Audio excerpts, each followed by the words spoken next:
Despite efforts and measures put in place by the Ministry of Solid Minerals Development, Dele Alake, to make mining industries attractive for investors to invest in the sector, some mining companies have identified lack of funding, documentation, communications, and synergy as some of the challenges they have had to contend with on a daily basis.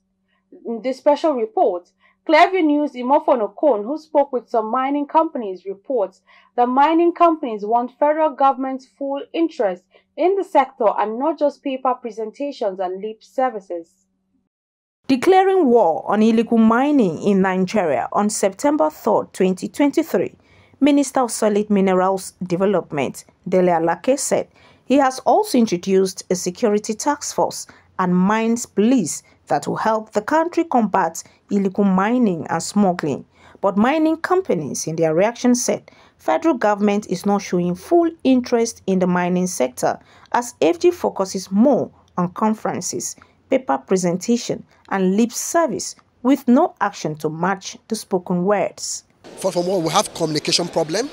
Number two, we have funding problem. Number two, we have publicity problem. For instance, now, most people who produce material don't know where to sell. And those who want to buy material don't know where to buy.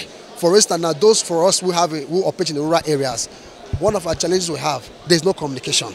How do you know, can we have a yellow page where we have the list of production companies, list of manufacturing companies, list of mining companies? With this, it will help the manufacturers locate the miners. It will also help the miners locate the buyers. And this can also create a lot of jobs for us in our community. One of the major challenges in the mining industry in Nigeria is government participation in the mining business.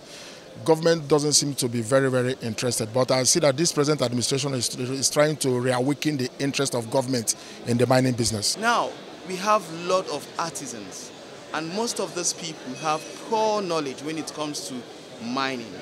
And also, they do not understand the rigors of all of these things. They are being exploited by some foreign investors, especially illegal miners. Now, we have that a lot. When you ask them to test what they are mining, they always have issues with that. They'll tell you they don't have money, we need the buyer to do that and all of those. Now, if the buyer ends up doing that, he wants to still make them pay indirectly. Some of the miners bet their minds on ways government can come in to support mining companies, make the effort optimal to generate revenues for the country. We need information, we need communication, we need training, we need government to come. It's beyond seminars, it's beyond summits. After the summit, what next? After the seminar, what next? We still come back to the same old shells, the same old pattern of doing business, nothing changes. We come here, we wear clothes, we intermingle, we share cards, and there's no business. So we have to really strategize on how can we, the most important people here in the Nigerian sector are the local miners, which comprises 60% of the artisanal miners.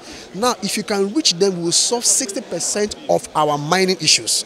We all know, I think one of the presentations done by the Minister of Minerals and Solid Mineral Development, Dr. Alake, he mentioned that they are looking at the solid mineral sector contributing 50% of the total GDP as they progress, right? Now, in achieving this, there must be a public and thorough sensitization of these miners. The interests of the mining companies in fulfilling their corporate social responsibility is very low because of government is not showing full interest in the mining business.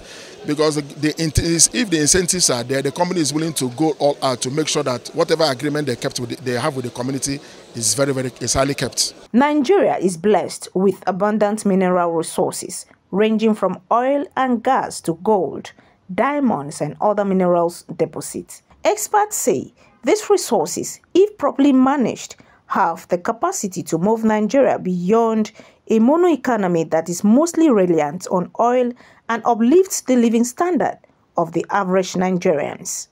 Imofono Okon, reporting for Clearview News.